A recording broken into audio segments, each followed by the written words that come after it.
Opa, boa noite. Boa noite. Eu acho que o microfone está desligado, Márcio. Tá sem áudio, Márcio. Então, deixa eu conectar ele aqui novamente. Agora? Agora foi. Não. Então vamos sem. E agora? Pronto, agora ficou show. E agora, fechou? Agora foi. Agora tá show. Então vamos lá. Boa noite, Márcio. Seja bem-vindo. Obrigado por estar aceitando esse convite para estar batendo papo com a gente, tá bom? O prazer é todo meu. Falar sobre educação financeira, para mim, é sempre gratificante. É que eu tenho de missão Legal. e levar a educação financeira para a população brasileira como um todo. Então, fico muito feliz pelo convite de vocês. Bacana. Eu me chamo Cauã, falo daqui da cidade de Santos. Essa aqui é o meu lado. Não sei se o enquadramento está correto, mas é Tainá. E aqui embaixo, quem fala é o João, lá do Espírito Santo. E eu sou o Márcio Araújo, falo de Assis Chateaubriand, Paraná. Paraná. Bacana. Márcio, eu queria saber de você, como foi que você partiu para essa área das finanças? Isso começou desde cedo? Você pode contar para a gente um pouco da sua história? Pode sim. De família humilde, quando a gente é criança, a gente sonha com algumas profissões que você acredita na sua primeira infância ser profissões que te remuneram bem. E na minha cidade, assim, eu acompanhava sempre minha mãe quando ia ao banco para sacar o salário dela, né? Ela era funcionária pública, é aposentada hoje. E eu ficava vendo aqueles profissionais do mercado financeiro, dos bancos, né? O famoso bancário.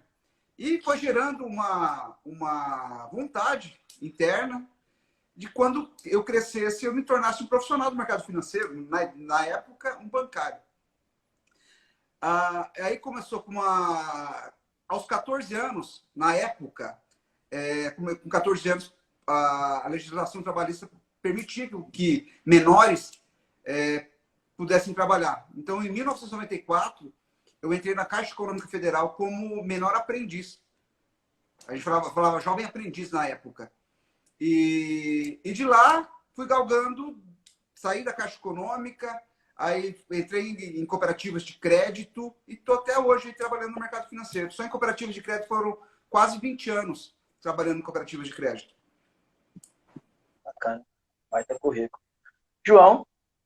Márcio, boa noite. Obrigado por nos atender. Por que nós não temos educação financeira nas escolas, principalmente nas escolas públicas? O que falta para o Ministério da Educação investir mais nisso? Olha, essa pergunta, João, é muito interessante e ela vem de encontro com a cultura política do brasileiro. A gente sabe, vocês trabalham com jornalismo, muita questão do pão, né? Circo e pão. Se você dá para a população circo e pão, para ela, né? Que vem esse ditado lá da Roma antiga, né? Que os imperadores, para satisfazer a população, davam o quê? Circo e pão para a população. E muitos se contentavam com isso. Então, para começar, da maioria dos governantes, dos nossos políticos, quando você fala de educação financeira, eles não querem ter uma população economicamente ativa. Por quê? A população com educação financeira. Eles não querem porque a pessoa, a partir do momento que começa a tomar decisões financeiras mais assertivas, param, às vezes, de alimentar a galinha de ovos da maioria das eleições. Quando a gente olha aí para trás, quem que alimenta as eleições? São os grandes bancos. E qual segmento financeiro no Brasil que gera mais rentabilidade? Se a gente for olhar. Se vocês forem escolher ações para comprar hoje de empresas, qual empresa com certeza vocês comprariam? De bancos. Porque é um dos mercados mais rentáveis que tem. E esses mercados é que alimentam muito das campanhas políticas. Então, é um jogo de interesse muito grande.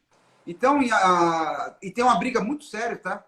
Dentro da Câmara de Deputados, junto ao Senado, junto ao MEC, para que a educação financeira faça parte do currículo escolar, na grade do currículo escolar mesmo. Não entrar como matéria de complemento de grade, mas sim, tanto a educação financeira quanto o empreendedorismo. Também é outra matéria importantíssima que deveria ter. Outra matéria que é importantíssima é política, né? Acho que entender, desde a criança, entender o que é política, eu acho que melhoraria muito o nosso país. Tainá? Oi, Márcio, boa noite. Oi, Tainá. Então, a minha pergunta, ela é, como é que eu posso dizer? Em 2013, 2012, 2013, o Brasil ele era a sexta economia mundial no mundo. Hoje o Brasil, ele ocupa a vigésima alguma coisa, agora eu não me recordo bem. Tu saberia me dizer se a pandemia influenciou muito para essa queda da economia brasileira? Olha, Tainá, é uma pergunta muito interessante, porque ano passado que foi o auge da pandemia, né? E se a gente for analisar a previsão de fechamento de PIB no Brasil, era para ficar entre 4%, na média de 4%. Acredito que vai ficar um pouco menor, porque os últimos dados do ano, né, do último trimestre, as prévias, mostraram um declínio, principalmente na indústria. Isso impacta diretamente no PIB. É contraditório a gente olhar e ver assim, porque esse ano de pandemia, o Brasil desenvolveu muito bem. Às vezes, carregado muito pelo agronegócio. O agronegócio vem carregando o Brasil há muito tempo. Mas a questão do PIB, da perca do Brasil nesse ranking de PIB hoje, não é de agora. É reflexo do que vem acontecendo, das tomadas de decisão. Se a gente for analisar, quando a gente fala do risco país, que é o quanto que os países de fora analisam o risco que o Brasil apresenta. Se a gente vê, a gente pega em menos de...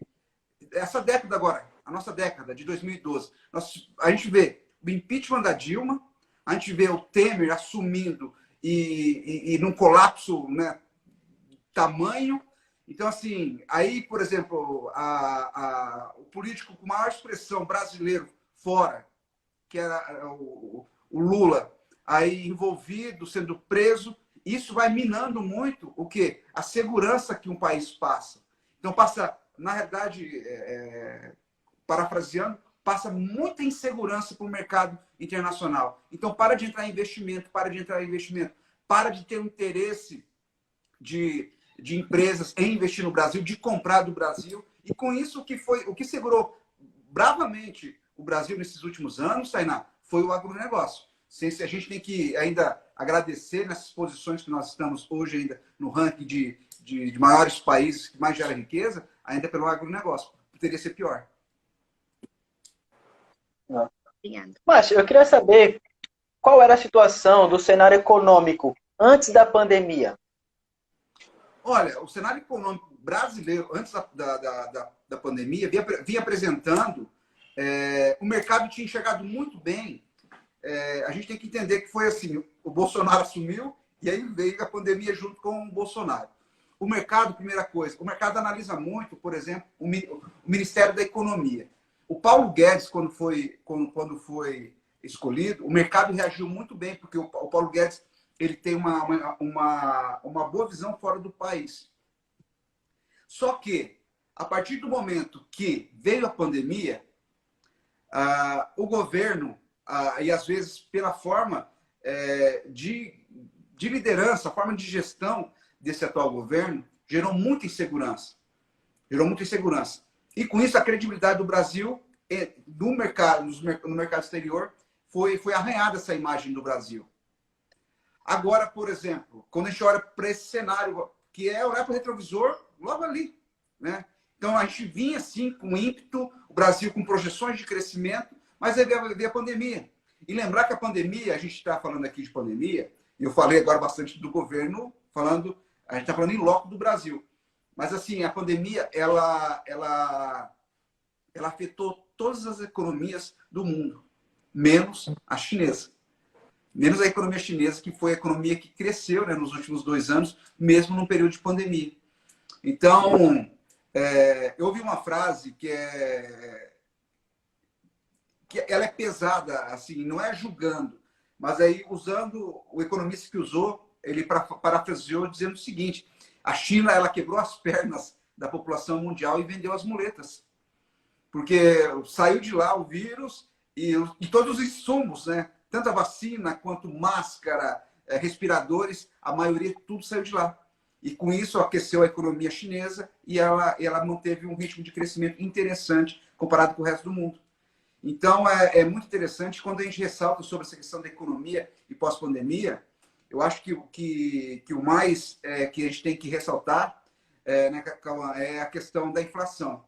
Que o Brasil hoje vive uma inflação alta, sim. Fechou agora o IPCA em 10,06. Desde 2015 que nós não tínhamos uma inflação tão alta, conforme fechou agora. Porém, nós temos que lembrar que a inflação, esse processo inflacionário, não é só no Brasil. O mundo todo passa por esse processo inflacionário. Então, a gente tem que levar muito em consideração isso.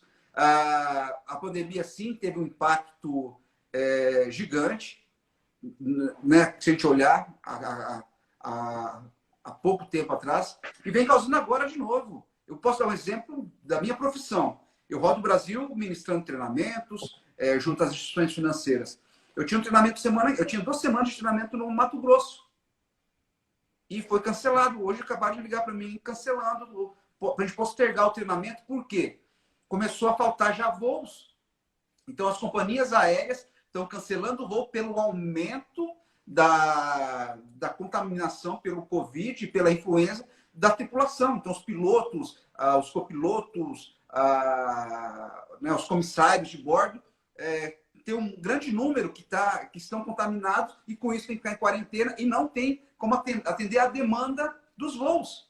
Se você pegar hoje os noticiários, tanto Latam, quanto Azul, quanto as principais empresas de aviação aérea que operam no Brasil, estão cancelando seus voos. Então, é muito interessante a gente entender que algo que pode estar se repetindo novamente. A gente vê o cancelamento do carnaval. Então, mais uma vez, quem trabalha com shows, com eventos, pode acontecer o quê? Vai sentir de novo na pele essa questão. Porque eu estou falando do meu caso, da minha experiência, que hoje cancelou o treinamento. E aí, será que outros segmentos não vão passar por isso novamente, pelo aumento agora dessa nova cepa? Que ela que ela contamina com uma amplitude maior do que as outras variantes. Então, é algo que a gente tem que ficar em alerta, sim. E isso impacta diretamente a economia e as finanças pessoais de cada um. Então, é isso que a gente tem que ficar atento. Márcio, a poupança é um tipo de aplicação financeira sabida pouco rentável. Mesmo assim, muita gente segue apostando nela. Por quê? Ô, João, a sua pergunta é muito interessante. E a gente tem que analisar o seguinte, João. Se a gente olhar, por exemplo, a poupança ela não tem imposto de renda. O rendimento dela na pessoa física é livre. E qual investimento, se a gente for analisar hoje, qual investimento e quanto dinheiro que eu tenho que ter para oferir uma rentabilidade, às vezes, líquida de imposto de renda, como a poupança oferece? E liquidez então, diária. Esses são os critérios. Então, a gente, às vezes, muitas pessoas, e hoje a mídia vem falando muito forte, por exemplo, das grandes corretoras, falando assim, puxa da poupança, você é louco de deixar o dinheiro na poupança. O brasileiro... A gente ouve muito, a gente trabalha no mercado financeiro, ouve muito assim que o brasileiro é burro de deixar dinheiro em poupança. Às vezes a gente tem que fazer conta. Lembrar que você vai usar o dinheiro no curto prazo. No imposto de renda, numa tabela de imposto de renda, menos de 6 meses, é 22,5% que é cobrado a rentabilidade, por exemplo. Então, 1/4 da rentabilidade, praticamente, que você vai oferir antes de 6 meses, fica para o leão, vai para o governo. E aí você entender, por exemplo, que a poupança pode ser uma alternativa boa. Você acha que hoje em poupança no Brasil nós temos 1 trilhão? 1 trilhão. É muito dinheiro. Você acredita que a maioria dessas pessoas realmente não sabem o que fazer com o seu dinheiro? Quanto que está rendendo a Bolsa? A Bolsa vem acumulando aí, agora esses dias aí que deu uma reagida, agora essa semana com o anúncio da compra do Modal pela XP, a Bolsa deu uma reagida, mas ela vem acumulando prejuízo. Se você olhar no ano de 2021, acumulou prejuízo. Se a gente olhar dólar, ouro, todos os ativos financeiros nesse ano acumularam prejuízo. E quando no frigir dos ovos você começa a fazer conta, dá uma analisada na poupança. O quanto que realmente é poupança? Lógico. Aí, a maioria se você vê hoje os noticiários hoje, João, Cauã e Tainá, vocês vão ver que a notícia é o seguinte: a poupança é o pior investimento porque perdeu para a inflação. Porque a inflação fechou em 10,6 e a poupança não chegou nem perto disso. Mas tudo bem. Mas quando que rendeu os CDBs dos bancos? Rendeu? Ganhou da inflação? O Ibovespa ganhou da inflação? Os fundos imobiliários, os IFIX que a gente fala, os investimentos de fundos imobiliários, ganhou da poupança quando a gente pega acumulado? Dólar, ouro, ganhou da poupança quando a gente pega acumulado no ano? E ainda descontando a inflação? Então, quando a gente fala de investimento, é muito interessante a gente compreender isso. Às vezes a gente olha, porque assim, onde o pessoal quer bater, isso é da poupança, porque é muito dinheiro que tem. Então, por exemplo, tanto os grandes bancos quanto os grandes bancos de investimento, porque os bancos têm interesse em poupança, mas principalmente as corretoras, XP, o BTG Pactual, que são os dois players que comandam o mercado, eles têm interesse em meter a mão nesse dinheiro que está em poupança. E por isso que às vezes eles lançam campanha de pagar 200% de CDI em um CDB, com foco de tirar esse investidor que é poupador e levar para XP. E aí, a partir do momento que leva para essas corretoras, né? Estou falando de XP aqui, mas nada contra, entendeu? É a estratégia deles, ou do BTG também, ou das outras fintechs que trabalham com investimento, de levá-los, esses investidores que aplicam em poupança hoje, ou em investimentos mais tradicionais possíveis, e depois que ele entrar lá, eles tentarem alocar em produtos mais arrojados, mais agressivos, que é onde gera mais comissão para essas empresas. Tainá. Maris, em agosto do ano passado, a gente bateu o recorde de pessoas inadimplentes que entraram no SPC e no Serasa. Além disso, saiu uma pesquisa que 50%, 21,1% tinha 50% da sua renda mensal comprometida com dívidas. O que tu acha que levou a população brasileira nesse endividamento? Olha, Tainá, é uma coisa que é bem interessante. Já viu aquela história que quando a gente nunca provou melado e quando prova se lambuza? A mesma coisa. A partir do momento que o brasileiro teve acesso a um crédito mais fácil, ele, com um limite no cartão de crédito, com um cheque especial que foi colocado pela instituição financeira, com pré-aprovado, com consignado, ele começou a mudar o padrão de vida dele. Passou a ter um padrão de vida que não era condizente com a sua renda salarial. Tainá, no mercado financeiro, o que é recomendado, o que nós recomendamos, é que um orçamento seja comprometido no máximo, né, a renda de uma pessoa seja comprometida no máximo em 30%. Passou isso, já é alerta. Porque, com certeza, se a pessoa ultrapassou esse limite dos 30%, ela não vai conseguir honrar seus compromissos com o seu salário. Porque, Tainá, quando a gente para pensar, a maioria das pessoas, quando você pergunta assim, Tainá, se eu perguntar assim, Tainá, quanto que você ganha? A Tainá vai lembrar do quê? Do valor que está registrado na carteira dela. E não do valor que é creditado na conta dela. Aí ela tem que lembrar o seguinte, que quando o dinheiro cai na conta acreditado em conta, ali é descontado FGTS, INSS, se você tem plano de saúde e tem coparticipação, ali é descontado. Então a gente tem que sempre lembrar que o nosso salário nós temos que levar em consideração não o bruto, mas sim o líquido, já descontando os impostos. E aí isso, somado com um acesso facilitado a crédito, as pessoas vão tomando. E aí você pega, garanto, vocês já receberam ligação, às vezes, de uma loja, mas fala, a loja está ligando, me oferecendo crédito? Uma loja de varejo. Hoje, a maioria das lojas de varejo, elas não, o core business dela não é mais vender roupa, calçado, tênis, eletrodoméstico. É vender crédito, é vender dinheiro. E ela fica te ligando, aí oferece uma taxa, quer comprar sua dívida que você tem na outra instituição, e você reparcela uma taxa maior ainda, pensando que está fazendo um bom negócio, porque daí a parcela coube no seu orçamento, mas o prazo aumentou, você está fazendo um péssimo negócio, que você vai pagar muito mais. Então, assim, o principal hoje que a gente enxerga foi assim, ó, foi o acesso facilitado a crédito, mas o brasileiro sim educação financeira. E aí são duas coisas que não combinam. Eu ter a ignorância financeira, eu ser um analfabeto financeiro e com crédito na minha frente. Não vai dar certo, entendeu? Então, essa junção, a mistura dessas duas coisas não deu certo e leva os brasileiros a se endividar. E outra coisa, sinceramente, é querer viver um padrão de vida de redes sociais. Viver um padrão de vida que não está adequado à minha realidade financeira. Eu querer usar um telefone que eu não tenho condição, mas daí eu pego um financiamento em 48 vezes e compro aquele telefone. E quando eu termino, nem termino de pagar, eu estou na metade das parcelas, eu já quero trocar porque já saiu um modelo novo. E aí vai virando uma bola de neve. Você entendeu? Então é muito isso que leva, são uma junção de fatores que leva a essa quantidade enorme de pessoas inadimplentes hoje. E assim, né, a gente tem que entender, né, Tainá, o crédito não é ruim. O crédito é bom, desde que eu saiba utilizar o crédito.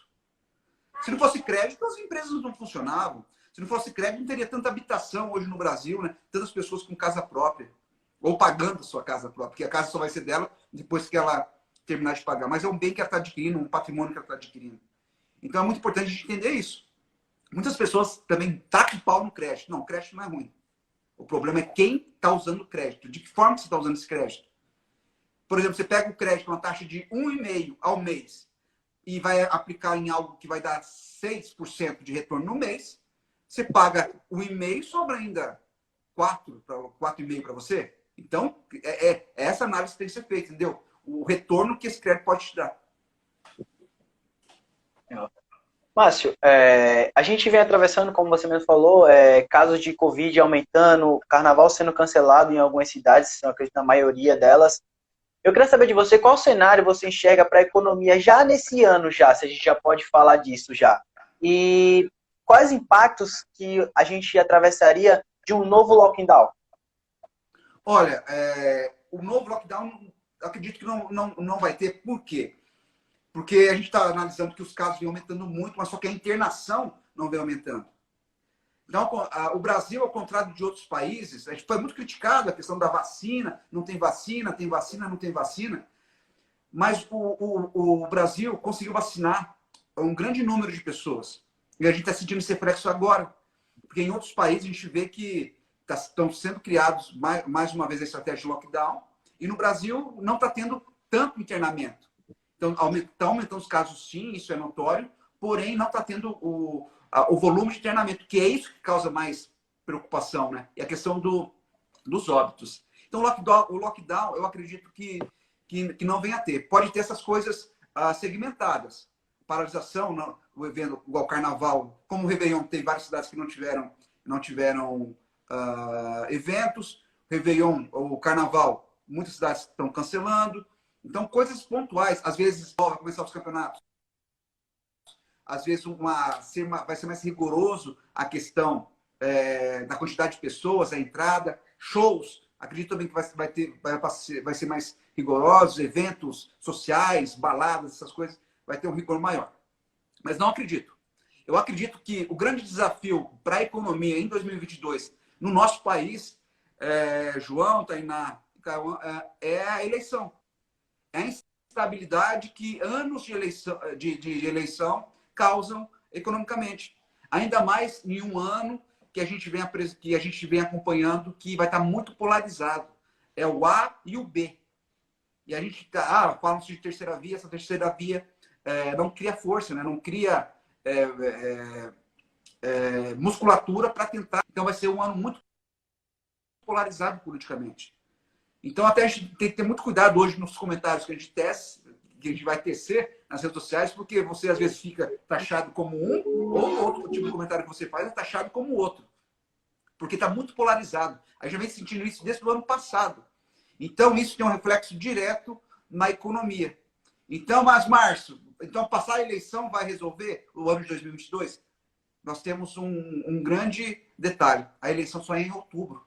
Então, praticamente, nós teremos uma economia com muita volatilidade, uma economia, o ano de 2022, acredito assim, com muitas surpresas positivas e negativas. Então, Então a gente olha, por exemplo, se essa nova cepa realmente não tiver a força que já vem mostrando que não tem, para a economia vai ser bom, porque não vai ter um impacto tão grande. Mas se... Porque agora, cada dia que passa, estão descobrindo uma cepa nova, né, do vírus. E aí fica aquela coisa, como que esse vírus vai agir no organismo humano? Então, assim, são muitas coisas que levam ainda uma insegurança em 2022 para você taxar se vai ser um ano bom ou ruim para a economia. Uma coisa a gente pode adiantar, infelizmente, aqui no sul do Brasil, o sul do país ele é muito forte na produção agrícola, então ele ajuda muito o PIB do Brasil. Infelizmente, o soja e o milho, que foi plantado agora no começo do ano, aqui no sul praticamente perdeu. Então, a gente está falando assim que vai ter uma quebra de safra. Então, e isso vai gerando, porque a cadeia produtiva do agronegócio é muito forte, porque às vezes precisa do soja e do milho para alimentar o frango, para gerar, né, o frango é hoje também a proteína animal, não só o frango, mas o gado, enfim, porco, é um dos carros do agronegócio. E o que acontece? E precisa dessa matéria-prima que vem do soja, que vem do milho. E isso pode impactar diretamente na economia. Tem alguns fatores, quando a gente olha assim, Márcio, entrando nessa questão da economia, essa questão ainda dessa falta de chuva aqui no sul impacta diretamente na inflação, porque as hidrelétricas ficam com os seus reservatórios estão baixos, e aí continua o que é aquela bandeira vermelha, que é a bandeira mais cara de energia, isso impacta diretamente no nosso bolso, Energia cara impacta no nosso bolso. Hoje teve anúncio também do aumento do combustível novamente. Isso impacta diretamente no nosso bolso. De que forma? Trazer inflação. E a inflação, ela vem a ser, às vezes, um grande vilão para nós. Porque daí, por exemplo, o governo, para segurar essa inflação, tem que aumentar a taxa Selic, e a previsão aí de chegar até 11,5% ou 11,75% esse ano a taxa Selic, e a gente está falando de crédito. Para essas pessoas que hoje dependem da tomada de crédito, há uma coisa que é clara nessa informação, é que o crédito fica mais caro. Porque quando a taxa Selic sobe, o crédito fica mais caro.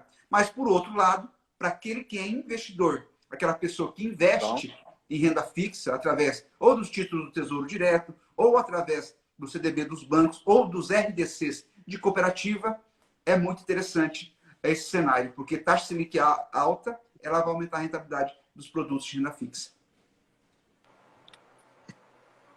João. Márcio, em 2021, como você disse, a inflação subiu e avançou os 2 dígitos no Brasil, algo que não acontecia há algum tempo, né? E desde 2015. Pela alta dos combustíveis mesmo, né? Pela gasolina, óleo diesel. E o presidente Jair Bolsonaro atribui esse aumento aos governadores por causa do ICMS, imposto cobrado sobre mercadorias mas a gente sabe que commodities tem muito a ver com a volatilidade do dólar, né? A principal moeda do mundo, né? Eu queria que você explicasse para a gente, né, para quem está também, simples, como funciona isso. Porque muita gente acabou culpando o ICMS, quando, na verdade, são as variações do dólar, né, que impactam sobre o preço dessas commodities, como os combustíveis, né? O Brasil importa muito. João, sua pergunta é muito interessante. O impacto lógico na inflação se dá por o modal logístico brasileiro se dá tudo para o caminhão, né? E aí o dono do supermercado compra do Ceasa de São Paulo para chegar às vezes em Minas Gerais, tem o frete. Ele vai absorver o frete? Não, ele repassa, aumentando o preço. E quando a gente fala, por exemplo, do petróleo, lógico, todas as commodities é dolarizado, né, na Cbolt, lá em Chicago, na Bolsa de Chicago, que a maioria das commodities são negociadas. E o Brent do petróleo, né, que é o barril do petróleo, é negociado em dólar. Só que a gente tem que entender que um aspecto que é muito interessante, que não é só o aumento e a volatilidade do dólar, não é só essa questão cambial que interferiu no petróleo no ano de 2021. O que interferiu também no petróleo foi uma crise mundial por falta de energia. Então, a falta de energia no mundo gerou isso. Começou na China. Na China teve a falta de carvão e eles partiram para o petróleo. Então, a China entrou comprando muito petróleo para substituir o carvão. E aí, o que aconteceu? o mundo pegou, naquele momento ali teve um salto muito grande no preço do Brent de petróleo. E aí ele já deu, aí o mercado subiu, precificou e não baixou mais, manteve esse preço. Então, é isso que vem também ocasionando. E aí, o que aconteceu? E aí a China, o petróleo ficou muito caro, ficou inviável ainda para a China, partiu para a eletricidade, utilizar energia elétrica. Aí começou a dar blackout na China. Então, também, a China ficou... Para vocês terem noção, hoje, na China, algumas indústrias, a indústria chinesa rodava 7 dias praticamente por semana. Hoje está ficando 2 dias sem operar. Isso está gerando uma crise que a gente está tratando como uma crise logística. Ou alguns falam da crise dos... Né? Porque tem muito container vazio sem produto. Por quê? A China parou de fabricar. Então, eu moro aqui numa região aqui que é próximo do Paraguai. Por exemplo, os lojistas do Paraguai que compram da China, eles estão comprando e os fornecedores chineses estão dando um prazo de 1 ano para entregar. E aí a gente fala dessa crise da cadeia produtiva, que começou tudo com a crise energética que aí desencadeou o aumento do preço do petróleo. E aí hoje nós pagamos, tem essa consequência, a gente paga nas bombas hoje quando a gente vai abastecer nossos carros. Perfeito.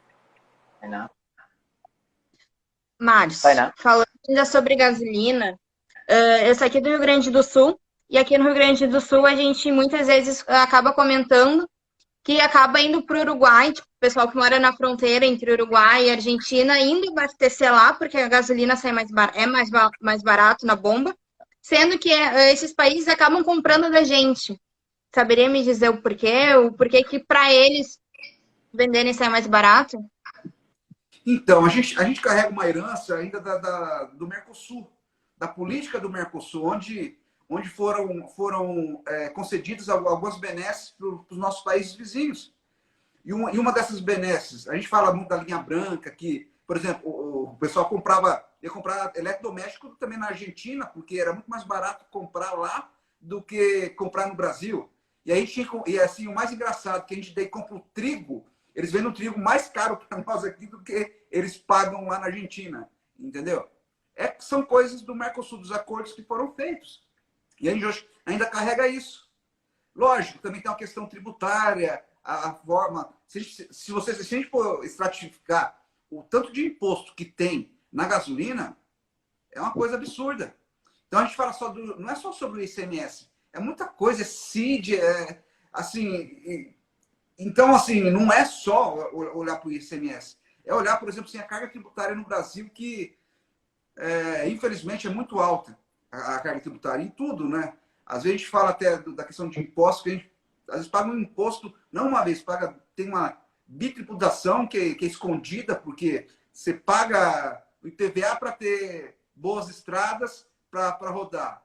Mas daí você paga o IPVA, mas você não tem uma estrada para rodar, e ainda tem que pagar um pedágio.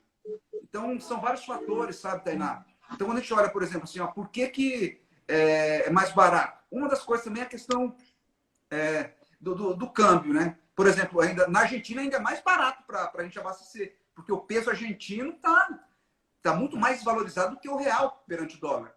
Então, também tem a questão cambial que torna mais atrativo, às vezes, você abastecer fora do Brasil. Aqui, por exemplo, na minha região, que a gente faz também divisa com a Argentina, é muito interessante a gente abastecer na Argentina, por causa do peso, porque o peso hoje não vale nada, né? Então fica mais barato também o preço do combustível. Em outubro, o preço da gasolina na Argentina estava 13,10, enquanto no Brasil estava 6 e pouco. Sim, o pessoal, por exemplo, na divisa, em Dionísio Cerqueira, por exemplo, até engraçado que eu estava dando treinamento, a gente foi jantar, e a divisa é praticamente seca entre Brasil e Argentina. E o que acontece? Os caras passavam com um galão, sabe, galão de água? Assim, à noite, quando a polícia dava uma brechinha, os caras passavam com aquele galão de água de 5 litros lotado, era gasolina, entendeu? Traficando gasolina, olha só que situação. Aí você pega para 3,10, que hoje esteja 4,50 lá. Mas o preço que hoje está aqui no Brasil... Sim. Então, às vezes, até com... Lógico, você não sabe a procedência, se Mas, enfim. Legal. Márcio, é possível que, ao entender a importância do planejamento e de outros princípios da educação financeira, o consumidor veja no consórcio mais oportunidades? Eu não compreendi. É possível entender que, ao entender a importância do planejamento e de outros princípios da educação financeira, o consumidor veja no consórcio mais oportunidades? Você fala o produto consórcio para adquirir bens? Isso. Olha, nós temos que entender o seguinte. Consórcio, ele é uma modalidade de compra coletiva, correto? E eu sou apaixonado pelo cooperativismo. E o cooperativismo também é a união de forças que as pessoas se juntam para realizar os seus sonhos. Ou para ter acesso a algum tipo de produto, igual no mercado, no cooperativo de crédito, é ter acesso aos produtos financeiros. O consórcio é uma alternativa para quem, às vezes, quer planejar sua compra, né? Então, utilizar, por exemplo, todos os meses, você compra de forma parcelada. E quando você é contemplado, você tem aquela carta de crédito que você pode barganhar aí. Porque é uma carta de crédito à vista, uma ordem de pagamento à vista, que você pode barganhar e até ter desconto. Então, eu gosto muito do produto consórcio. Mas o produto consórcio como um objeto de compra. Não dá para falar que o cooperativismo, que o consórcio é investimento. Então, assim, é uma coisa que tem que deixar claro. Consórcio é uma modalidade de compra coletiva e não uma modalidade de investimento.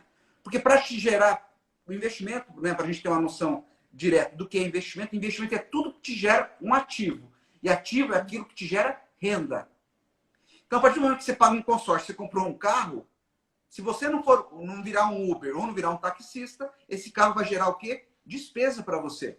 Então, é só esses aspectos que tem que tomar cuidado com o consórcio. Consórcio não é investimento. Consórcio é uma modalidade de compra coletiva. E é uma alternativa muito interessante. Muitas pessoas, eu particularmente, já realizei alguns sonhos através de consórcio. Eu gosto muito dessa modalidade de compra. É possível a gente colocar tipo que o consórcio seja melhor que um financiamento? Olha, sim, se a gente for olhar para taxas, para custo final, o consórcio tem a taxa de administração e fundo de reserva, né? Que são, por exemplo, as taxas que são inseridas ao consórcio. E isso, assim, são taxas baixas e pelo período todo. Então, por exemplo, assim, tem consórcios, por exemplo, de segmento de autos, vamos colocar, é 15%, mas é 15% dividido por 60 meses. E mais um fundo de reserva de 13%. Então, são um custo final, às vezes, de 18%. Aí tem um seguro prestamista e tal. Vamos falar, sai em torno de 20%. E se eu pegar, por exemplo, um financiamento, uma taxa de 2%, e tem que lembrar que no Brasil é juro sobre juro, rapaz, no final vai dar muito mais o financiamento do que o consórcio. Então, sim, o consórcio... Mas é aquela coisa, você tem uma forma de compra planejada o consórcio. Não adianta você querer fazer um consórcio e querer o carro amanhã. Não vai dar certo. Então, você tem que entender que vai ter um prazo, que você pode, paralelo a isso, juntar dinheiro junto, poupar ainda para dar um lance. Então, tem várias formas de você contemplar esse consórcio.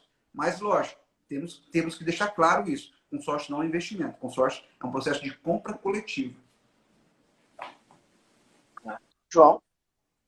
Márcio, em dezembro do ano passado, o Nubank anunciou a abertura do seu capital na Bolsa de Nova York. E em poucas horas, né, em poucos dias, se tornou o banco mais valioso da América Latina, mesmo sem dar lucro, que é muito curioso. Né? Pelo contrário, em 2021, novembro, mais precisamente, o Nubank divulgou um balanço do ano que apontava um prejuízo de mais de 560 milhões de reais.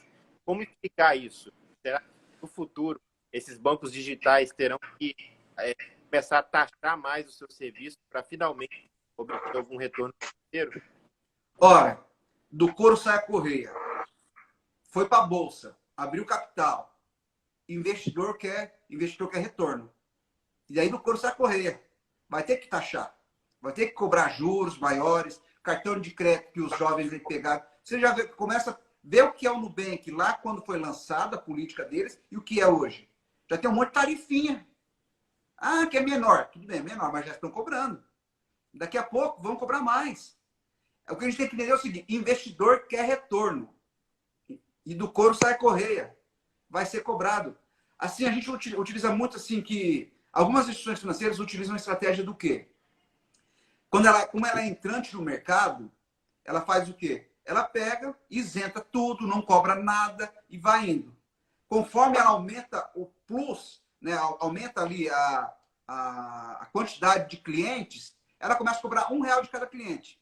Mas ela tem 12 milhões de clientes, já no mês dá quanto de tarifinha que ela cobra? 12 milhões. Mas não é R$1 que ela cobra, ela vai começar com 5. E quando vê, você vai vendo que isso vai se potencializando. Daí começa a cobrar a anuidade do cartão. Ah, mas é menor que da dos outros bancos. Mas começou a cobrar. A taxa para isso era isenta, agora a gente está cobrando também. Então, quando você vê, ela já está equiparada. E assim, a gente tem que ficar muito esperto. Como que o Modal agora também foi comprado pela XP? Essas fintechs hoje, ou né, a gente fala muito também sobre essa questão dos unicórnios, né? Que são essas startups que são criadas, independente do segmento, que elas querem se estruturar, elas criam uma estrutura, criam um know-how, e aí vem uma outra grande empresa e compra. Às vezes, hoje, as pessoas que montam, por exemplo, uma fintech, ela não está preocupada em ser a fintech número 1 do mundo. Ela está preocupada em crescer, criar musculatura e ser comprada. Então, às vezes, assim, eu penso muito assim no projeto. Eu olho hoje, por exemplo, assim, tantas fintechs estão sendo lançadas, tantos projetos, que assim, a grosso modo, você olhando de cima, fala assim, nossa, é muito legal. Olha, interessei. Mas quando você vai vendo que não tem embasamento nenhum, você olha para um planejamento, você quer dar uma olhadinha assim, ver qual que é, por exemplo, a missão ou os valores dessa empresa. Você vê que a missão dela não é claro com o que ela está realizando. Então você vê assim, não, isso aqui é... Logo, logo ela vai pegar, criar musculatura e vai se vender. Nem vai ser comprada, ela se vende para outra instituição maior, entendeu? Então, assim, é um cuidado que tem que ter e a gente vê isso aí praticamente, se a gente for analisar todas as fintechs que já surgiram, que já foram compradas, e às vezes hoje se limita em 2 compradores, que é o BTG Pactual, que estão comprando muito dessas fintechs, e a XP, que vem comprando tudo. Então, é ligado a investimento, a economia, a XP e o BTG Pactual estão indo e lambendo. E aí, 2 instituições que é bem interessante, né? Porque a XP, ela falava muito que era contra essa questão do conglomerado financeiro brasileiro, que estava na mão de poucos, né? E ela está se tornando uma gigante, também criou um banco, que quer ser um banco que quer estar ali entre os grandes. Então, aí a gente vê também um discurso bem incoerente, quando a gente ouve qual que era a proposta lá e o que ela vem se transformando. Então, tudo bem, quer ser a maior. Então, por que criticava lá atrás a estratégia do Bradesco, do Santander e tal? Então, é muito interessante como que o mercado ele muda, né? A tomada de decisão desses administradores, desses CEOs, dessas organizações, o discurso muda, né? A gente fala que o mercado é volátil, mas também a tomada de decisão desses caras também é muito volátil. Verdade. Tainá? Márcio, falando em XP, eu troquei totalmente minha pergunta que me veio uma outra na cabeça. A XP, junto com o Ronaldo, eles compraram um Cruzeiro. O Cruzeiro que estava quase declarando falência. Eu queria saber como é que tu vê, como é que eles podem agora seguir daqui para frente com o Cruzeiro. Afinal, eles compraram o Cruzeiro e vão assumir as dívidas ainda do clube.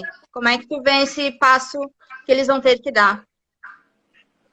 Olha, primeiro a gente tem que entender esse modelo, né, que é o SFA, né, SFA, que é o modelo que os clubes podem se transformar em empresas, em ações, e aí, a partir desse momento, se aparecer um interessado, pode comprar. O Botafogo agora também foi comprado por um grande empresário americano, esqueci o nome dele, mas se não me engano ele é dono do Crystal Palace, lá da Inglaterra. Olha, eu não me aprofundei na negociação do Ronaldo com o Cruzeiro. Eu não me aprofundei. Por exemplo, a gente sabe que tem aquele velho ditado, né? Casou com a viúva, vai assumir os filhos da viúva? Né? Será o passivo trabalhista do Cruzeiro, o Ronaldo vai assumir? Ou é um depara? Então, isso eu não me aprofundei. Tá? Então, eu não vou externar uma informação que eu não sei. Eu sei que começou tumultuada a questão da gestão do Ronaldo com o Cruzeiro, porque afastou o goleiro Fábio, a torcida ficou bastante decepcionada com isso. Aí tem a questão de outros jogadores, pelo valor do salário, eles já estão também dispensando esses jogadores, e a torcida não está gostando muito disso. Até, se eu não me engano, hoje ou ontem, o Ronaldo estava em Belo Horizonte, conversando com a torcida, e teve boa parte da torcida que não entrou na conversa dele. Então, entender, por exemplo, que esse modelo é um modelo muito interessante, que pode salvar muitos clubes brasileiros, tá? Se a gente olhar assim, são raros os clubes que hoje conseguem se manter e às vezes agora combater, por exemplo, um Atlético Mineiro, combater um Flamengo, combater um Palmeiras, que tem fortes instituições e pessoas que estão colocando muito dinheiro. Então, entender esse modelo é muito interessante. Eu sou santista, eu torço para o Santos. Então, eu torço muito que o Santos aproveite ainda a imagem do Pelé, que o Pelé está vivo ainda, e que um sheik árabe comprasse o Santos, entendeu? E colocasse dinheiro no Santos, porque meu peixe está feio. Mas esse modelo é muito interessante, entendeu, Tainá?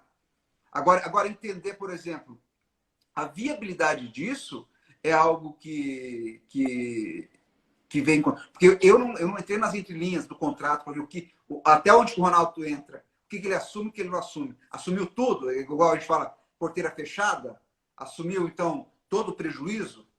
Então, é isso que eu não me esmiucei o conceito desse contrato para entender. E é por isso que eu não posso opinar. Mas esse modelo, eu acredito muito, tá? Eu acredito que é um modelo que pode salvar muitos clubes. Até a Portuguesa, que é um dos clubes mais tradicionais do Brasil, a Portuguesa agora já iniciou esse processo de se transformar em empresa, né? Então, transformar em ações, né, as cotas do clube Portuguesa, a Portuguesa lá de São Paulo, e parece que já tem até os lusitanos, né, os portugueses, o pessoal lá de Portugal já tem alguns empresários portugueses que têm interesse em investir na Portuguesa aqui no Brasil. Eu só queria saber dos clubes se transformando num novo modelo quando eles são vendidos, como é que fica a questão dos sócios? Os sócios Então, ele ainda vão ter uma voz vezes, ativa? Então, o que acontece? É transformar vai ter uma assembleia, a assembleia, os sócios têm que exercer o seu poder de voto e vai lá e vota. A maioria está aceitando, porque é precificado quanto que vale o clube, e se ele tem sócio, ele recebe um pedaço. E desse pedaço, se ele é sócio torcedor, né, se ele é sócio mesmo do clube, ele vende aquela cota, aquele pedaço que ele tem, porque ele detém, porque quando ele se associou, ele passou a ser dono também de um pedaço daquele clube. Né? Então, às vezes, aí tem que estar tem um regramento. E aí que entra um detalhe. Por exemplo, tem que estar com as mensalidades em dia, senão daí não tem direito, entendeu? E aí o que acontece? A maioria dos torcedores, eles não têm mensalidade em dia. Então, aí perde esse direito, entendeu? Aí fica tudo pro clube e fica mais fácil do clube aí tomar as decisões. Mas você acha que essa tendência do SAF é tendência que os empresários apostem mais nisso? Porque a gente vê que, tipo assim, tem muito clube hoje quebrado. E ali, vamos supor que aquele clube há um tempo valia, vamos supor, 5 mil reais. Hoje a gente pega um clube quebrado ali e oferece, dou 2 mil. Você acha que é tendência hoje para os empresários apostar nisso? De comprar clubes? Olha, a gente tem que entender que não é qualquer tipo de empresário que vai comprar um clube. Né? Lógico, o cara tem que entender o mecanismo do futebol. Por exemplo, se você comprasse um clube, que ele detém, por exemplo, você mora em Santos, Cauã? Mas sou corintiano. Pô, cara, tá louco, velho? Você vamos entender, você mora em Santos. O que mais sai aí de Santos? Jogador, não é? Como assim você fala? Não, a gente fala assim, porque você fala do clube. A gente fala que Isso. o Santos é um celeiro, é a melhor escola de criar craques, né? Que o raio cai Sem sempre sombra aí. de dúvida. O raio sempre cai aí. Pelé, Robinho, Neymar, Rodrigo, vira e mexe tá saindo craques aí. Então, por exemplo, Verdade. você não sei, igual, o quanto que o Santos já ganhou vendendo jogadores, criando jogadores. Então, o Santos ele tem uma base muito forte e detém esse talento de criar jogadores habilidosos. Então, por exemplo, o Santos seria um clube que, não é porque eu sou torcedor, mas se eu fosse corintiano, ou às vezes um atleticano de Minas Gerais, e tivesse um filho, para qual base que eu ia levar? Santos. Eu ia tentar levar para o Santos, porque o Santos que dá muito destaque para garotada, coloca moleque para jogar. Então, isso, por exemplo, isso é um ponto que leva, às vezes, um investidor a tomar a iniciativa de comprar aquele clube. Outra coisa é a história. Se você pegar, por exemplo, assim, qual que é o clube brasileiro que tem maior história? Qual foi o clube que parou uma guerra? Entendeu? Então, tem muito isso que tem que ser analisado como investimento. Mas o que vai levar as pessoas? O que vai levar muitas pessoas a comprar? E por que veio tão forte agora essa questão de tentar comprar clube também? Tem um detalhe que às vezes a gente passou despercebido, mas vocês pararam de pensar que os jogos no Brasil tá sendo liberado? Hoje, apostas, você vê a quantidade de canais de aposta que tem, cara. Você pega hoje, você aposta na vitória de um time, na quantidade de escanteio que o time vai ter e você ganha. Então, as apostas foram legalizadas no Brasil. Isso também chama atenção, até para o investidor internacional, porque isso é muito forte. Por exemplo, você pega na Itália, na Espanha, na França, essa questão de apostas esportivas. Isso também vem trazendo, quando abre esse mercado para o investidor internacional, ele acha que o Brasil também se torna um país interessante para estar investindo em clubes. E eu vejo, sim, que isso é uma tendência que veio para ficar. Tá? Você pega agora o Botafogo sendo comprado também, você vê agora a Portuguesa, você vê outros clubes. Aí tem clubes brasileiros que já têm uma gestão empresarial, como o Atlético Paranaense, aqui no Paraná, que é de tirar o chapéu a forma que o Atlético vem sendo gestionado, então como empresa mesmo. Então, assim, é um modelo que vem para ficar e muito interessante. João? Márcio, eu quero falar agora de reserva de emergência. Alguns economistas dizem que esse valor tem que ser estabelecido conforme as despesas mensais e o tempo de despreocupação que se deseja ter. Então, uma pessoa que tem mensal de R$5.000 e quer ficar, digamos assim, parado, entre aspas, por 5 meses, tem que guardar R$25.000. Num Brasil com mais de 19 milhões de pessoas passando fome, quem consegue poupar tanto dinheiro? João, essa pergunta sua, cara, é magnífico, velho. João, é o seguinte, cara. A questão a gente olha assim, a questão de pessoas passando fome é um dado que chama muita atenção. Só que a gente tem que olhar também que tem muitas pessoas que às vezes não estão passando fome que também tem R$1 guardado. Eu vou falar para você, às vezes tem pessoas que tem, por exemplo, ganham um salário mínimo e consegue guardar dinheiro. Consegue poupar. Uma coisa que a gente tem que levar sempre em consideração, João, o rico não é o que ganha mais. O rico é o que poupa mais. O rico é o que poupa mais. Márcio, mas tem gente que consegue poupar? Tem. Eu atuei muito tempo com médicos. Eu operei diretamente com médicos. E uma das coisas que eu mais ouvia dos médicos, às vezes, era o seguinte, o que eles falavam para mim assim, Márcio, a faxineira da minha casa tem mais dinheiro guardado do que eu. A zeladora da minha casa tem mais dinheiro guardado do que eu. O rico não é o que ganha mais, o rico é o que poupa mais. E uma dica que eu quero deixar, João, vocês estão aqui na faixa dos 25 anos, dos 20 aos 25. 23. 23. Então, cara, é o seguinte, você começou a monetizar, começou a fazer dinheiro, de tudo que você ganha, você tira 10%, se pague. Se pague primeiro. Porque a maioria das pessoas não guarda o dinheiro, não consegue poupar, porque elas sempre vão arrumar alguma coisa para gastar o dinheiro dela. E quando você se paga primeiro, independente das dívidas que vai vir, que não vai vir, você começa a guardar e criar o hábito de poupar todos os meses. Então, se pague primeiro. Eu sempre dou a dica do livro O Homem Mais Rico da Babilônia, que a principal, né, o enredo do livro, ele gira em torno disso. Que o segredo é você se pagar primeiro. Anotem esse imposto. O imposto que eu ensino nos meus treinamentos, nas minhas palestras, é o ISMS. O imposto sobre o meu suor. De tudo que você fizer, tira 10%. Ah, vamos dar um exemplo, vocês estão atuando com jornalismo. Você fez um job. Você, né, fez um job ali, para um jornal. Deu quanto? Deu 300. Tira R$30 e fica com 270. Já guarda esses R$30. Aí você fez outro job que foi de R$1.000. Tira 100 e já guarda.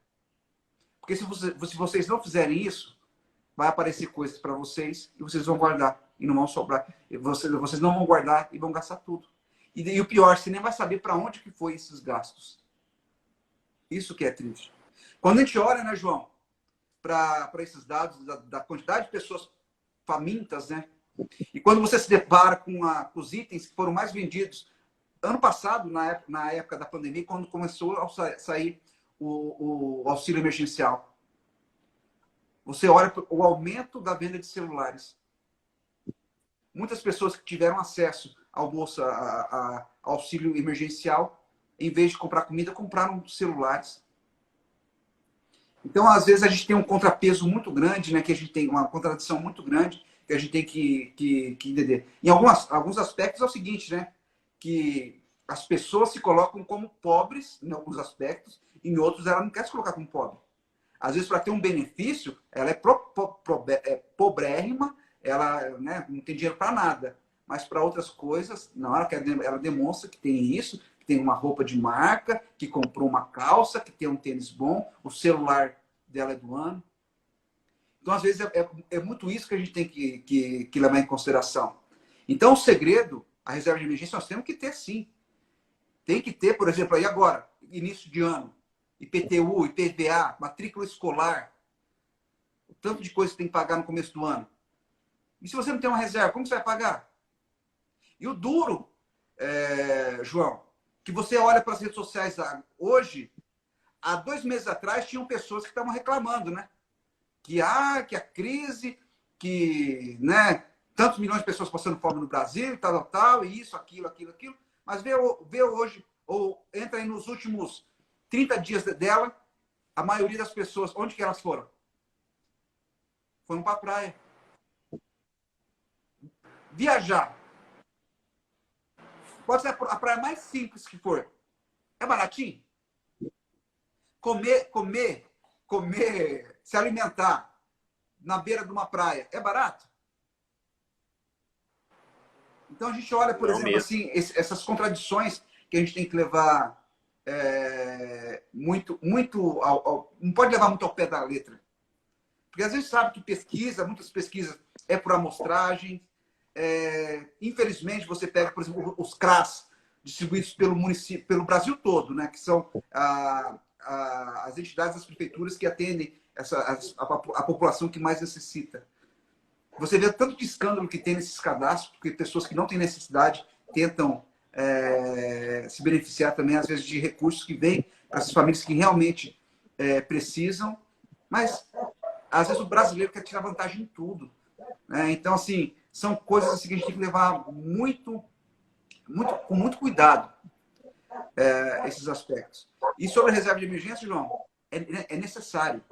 Se faz necessário a gente ter uma reserva de emergência. Porque senão, se você não tiver, você cai num crédito, filho.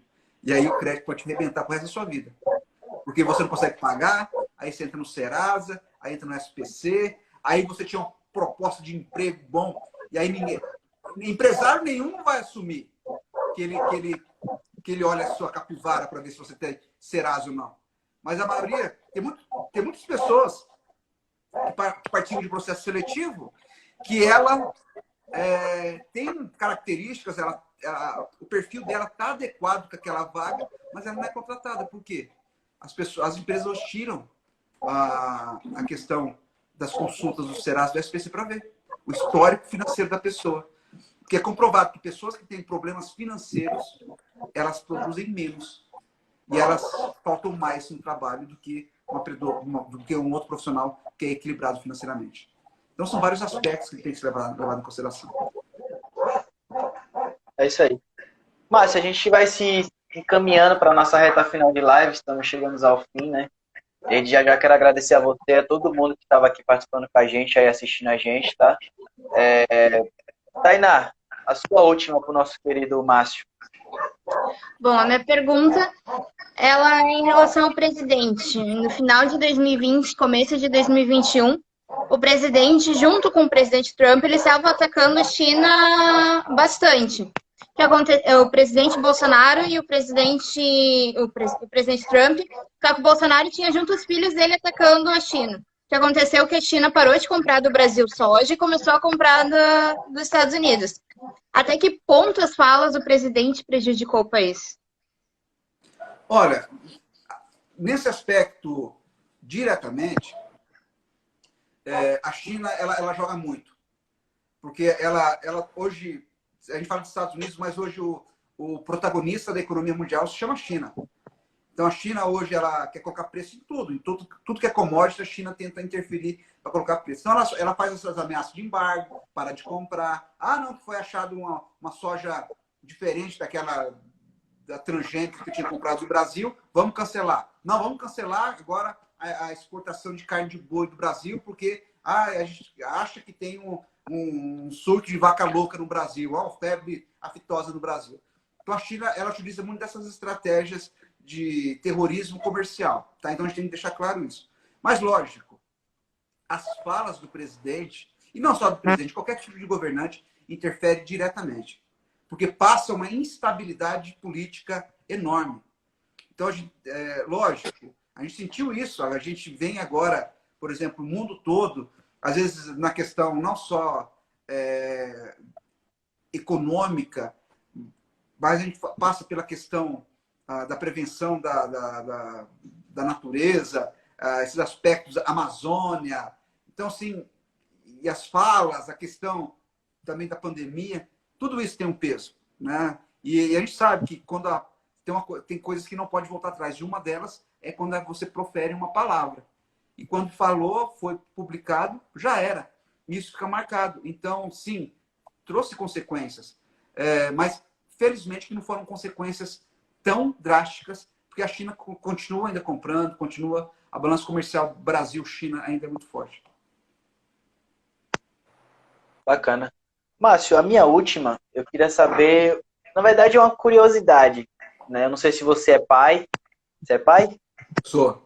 2 filhas. Eu queria saber como que você faz para já lidar desde cedo com toda a questão do consumismo, como você faz para educar os filhos e qual conselho você pode estar deixando para quem é pai, para já desde cedo já ir colocando os filhos naquela rotina, naquele costume de tentar sempre se equilibrar financeiramente.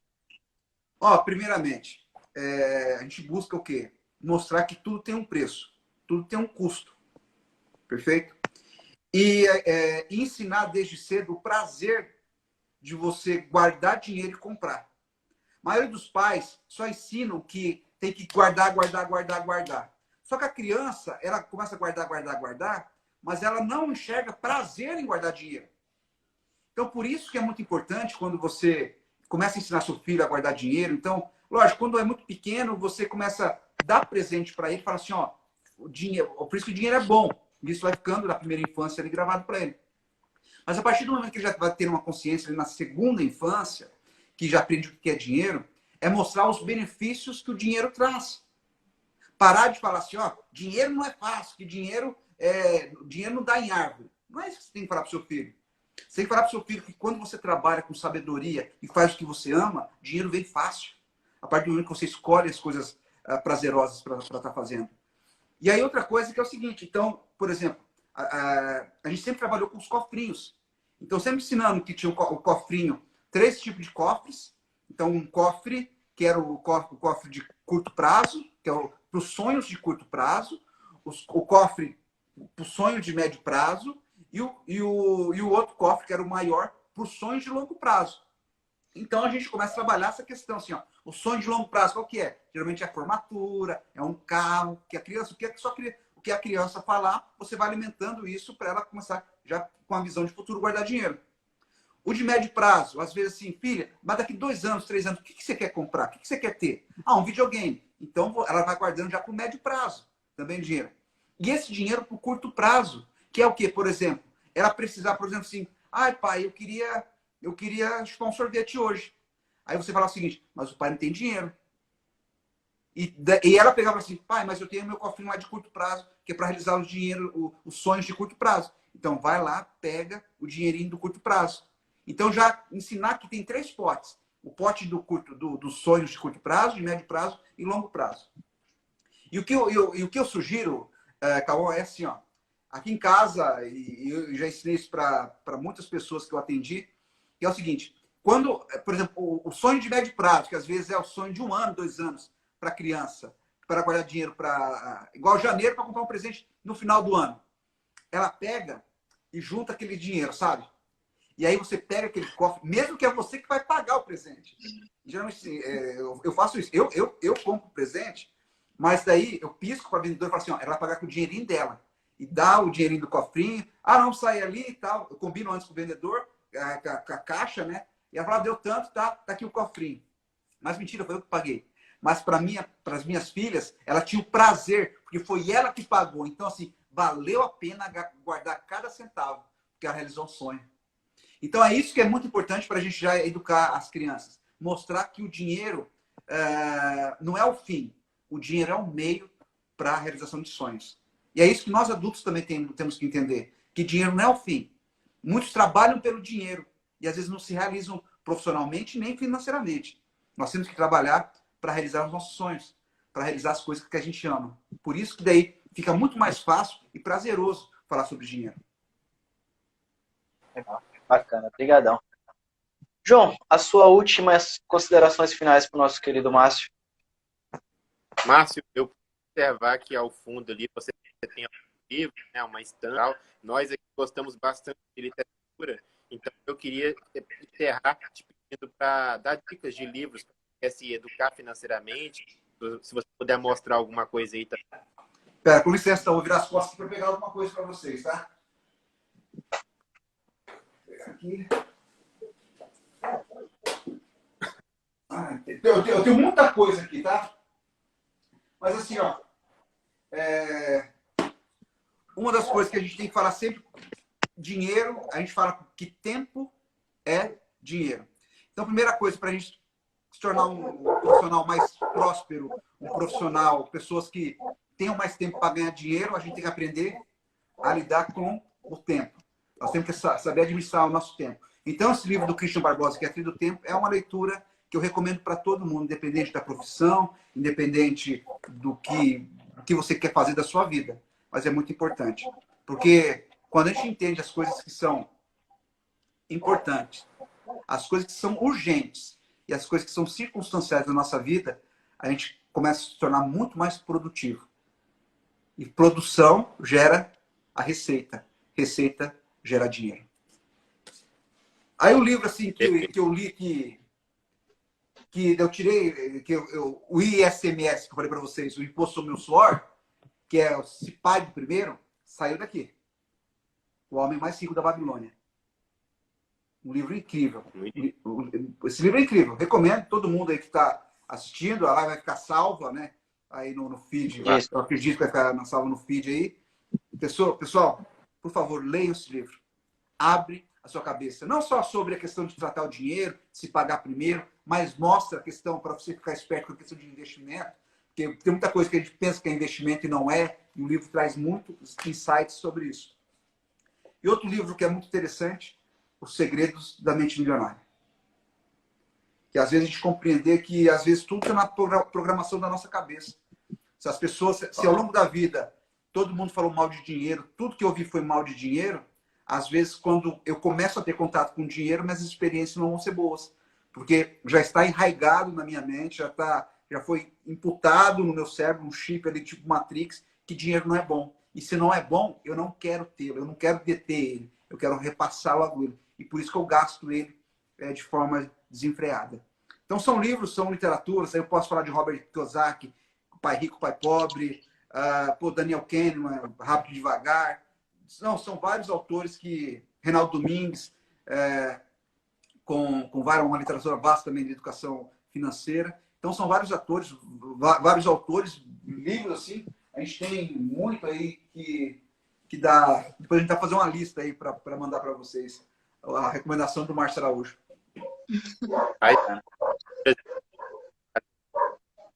É isso aí. Márcio, a gente vai ficando por aqui, cara. Desde já agradeço novamente por você ter separado esse tempinho para estar batendo papo com a gente. Foi super enriquecedor estar falando com você, abriu nossas mentes para muita coisa. Acredito que não só a nossa, mas de quem está nos assistindo, cara.